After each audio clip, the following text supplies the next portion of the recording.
Yeah, of course.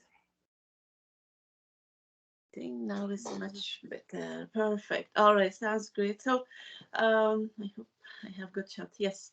Thank you so much, Annie, for joining me. I'm sure you're aware of the new decision Biden made for unfreezing Afghanistan assets. So, tell me about it. How the limited and monitored access of these Afghanistan assets can reach to Afghan people without the Taliban having a hand on it or access those funds. Absolutely.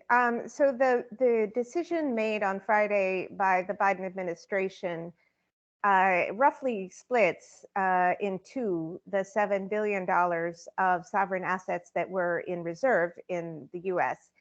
And half of it is going to be eligible to be accessed by families of the victims of 9/11 attacks. And that will relate to a court decision or a number of court decisions. The other half, about $3.5 billion, is intended to be used to help the Afghan people through humanitarian assistance that will not go through the Taliban de facto authorities. And there are also going to be some court decisions about that because the money has to be released for this purpose. And once it is released, there have to be decisions about how it can be used. Sure. So, do you think President Biden made such a decision with an agreement or support of the Congress and lawmakers to avoid Afghanistan become a failed state? And is there a strong support among the lawmakers and Afghanistan experts for Biden's decision?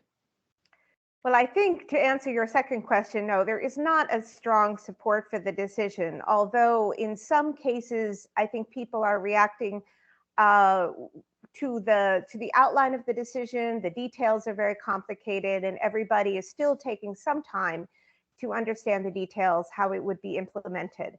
But overall, I think the decision may not have been really in consultation with Congress.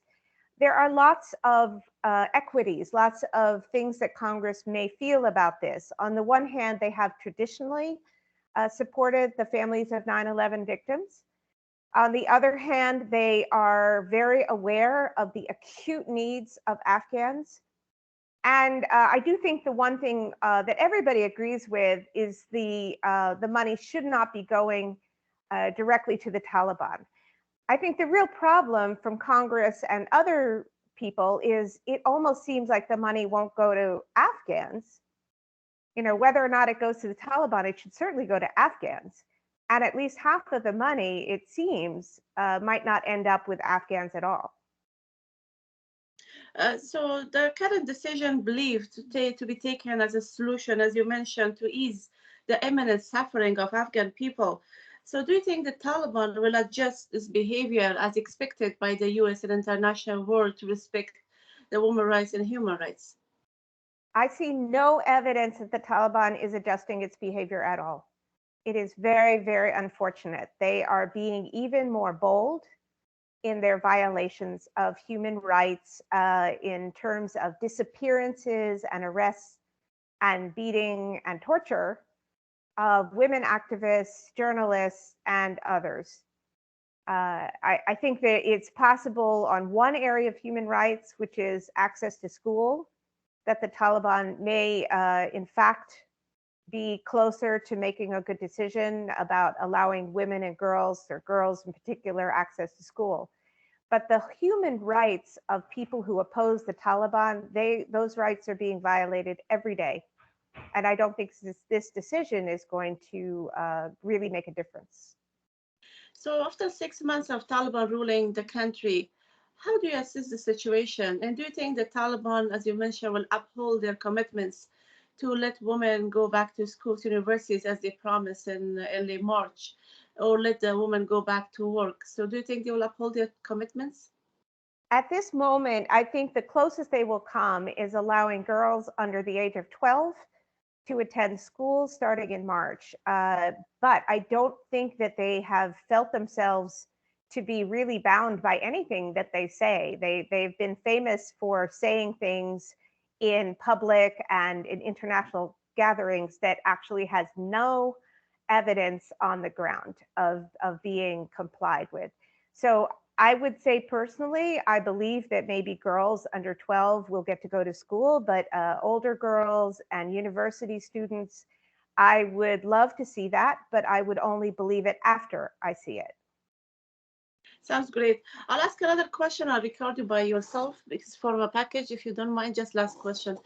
I'm doing a story on 6 months of the Taliban ruling, just analysis.